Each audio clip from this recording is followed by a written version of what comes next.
All right, guys, let's talk about developing your upper body strength, specifically building up to chin-ups. One reason I like the chin-up versus I love both the chin-up and the pull-up for strength training purposes, for an objective, thought-out plan to a longer-term fulfillment of a goal. The chin-up, most people are better at chin-ups than they are pull-ups. That does include a little bit more muscle mass. We do like the pull-up as well. But eventually we're gonna start off with the chin up, then eventually we'll kind of mix it up. So first thing on your pursuit to the chin up, we can work on ring rows. Maybe we can add in a banded pull up. The concept of how we're gonna systematically improve your upper body pulling strength is what's important. The actual movement that you choose is not necessarily quite as important. Today I just want to talk about more of the theory and the concept of what we're trying to do. So we're trying to do objective strength training. This could be in our gymnastics strength training classes or at the end of our barbell strength training classes, and or specifically done during that Saturday morning session. That's a great time to add that in. So what it might look like is we're going to start with the ring row. We need to know exactly what setup you have, which I just like as a default, the bottom part of the ring set up to your hip. You also might want to know there's some variations in the length of the straps based on which pull-up bar you're at, because some of the pull-up bars are higher or lower. But in general, if we always know we're going to start at our hip, then we can say, okay, how far away are we from the bar? Most of our bars are set up with a seam on the ground, so you can say, for example, my toes are 2 inches away from that seam, and I'm going to do 5 reps. Perfect reps. Remember, every movement has to have a start. We have to go to somewhere objectively, like your knuckle, maybe your knuckles, your thumb knuckle, your finger knuckles, even the rings touching the chest or the shoulders, something. And then you have to finish the movement. Super important there. Don't forget to finish and go back to where you started. You do 5 reps there. You're going to rest 3 to 5 minutes. Maybe this is a little bit of integrated mobility work at the end when you're resting and building up to your deadlift. Maybe you have a little bit extra time at the end of class. So you've got that. Then the next time, since you were 2 inches away, maybe you try to improve. Maybe try to get 1 inch, maybe try to get your toes on the seam. So it's going to change the angle, it's going to be a little bit harder. Then the next time you come in, maybe not the next time you have your effort of your upper body pulling, you're going to get 2 inches on closer to the wall, right?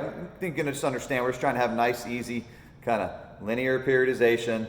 It's simple, it's hard work, but it's effective. It doesn't have to be complex.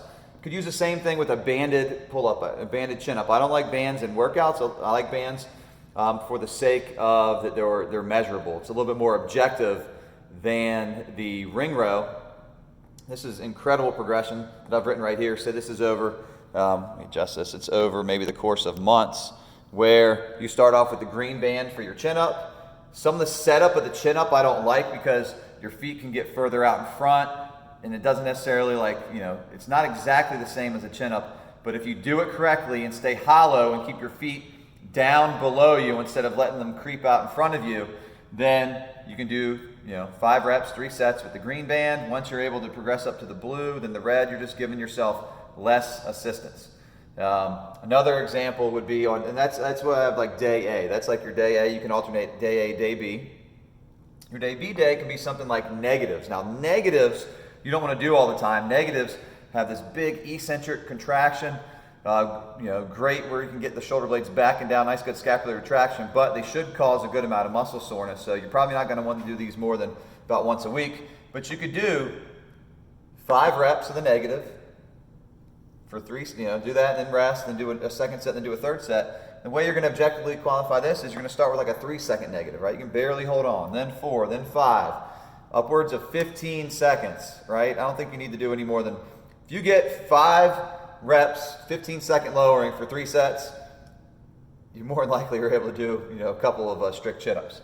So then what do you do once you get to, and you would alternate that day A, day B, whatever that may work out for you. It could be, you could do these back-to-back days depending on your fatigue and your muscle soreness. Perfect world, you're doing, day A once a week, day B once a week, that kind of stuff. As far as once you build up to the chin-up, maybe you can add some load, right? You build up to the point where you're adding load.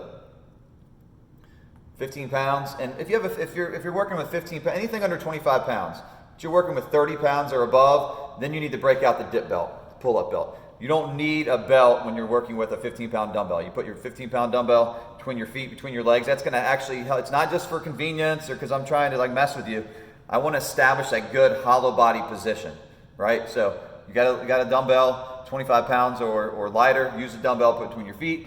But you would do on say week 1, set of 5, set of 5, set of 5.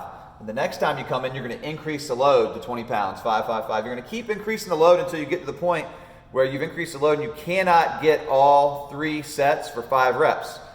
Say like 5, 5, 4. At that point, next week, do the same exact thing. Try to get all 5. If you still don't get it that week, that time, try a third time. After the third time you fail, then we might want to switch it up. We can talk about doing sets of 3. So 3, 3, 3. Then add the load, 3, 3, 3. There's that option.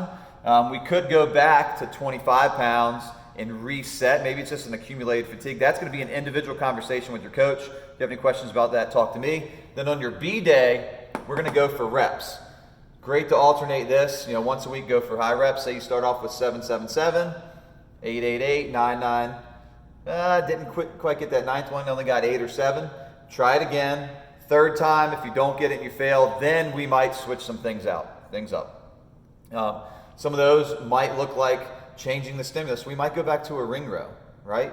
We might reset and then try to build up. Once again, that's an individual conversation that you want to have with your coach or have with me. So in summary, here's great ideas for implementing either in our gymnastics strength training classes, our barbell strength training classes, specifically that Saturday morning, 6:30 a.m. or 7:30 a.m. Those of you that have any more questions about this, please reach out to me, and I look forward to seeing you soon. Bye.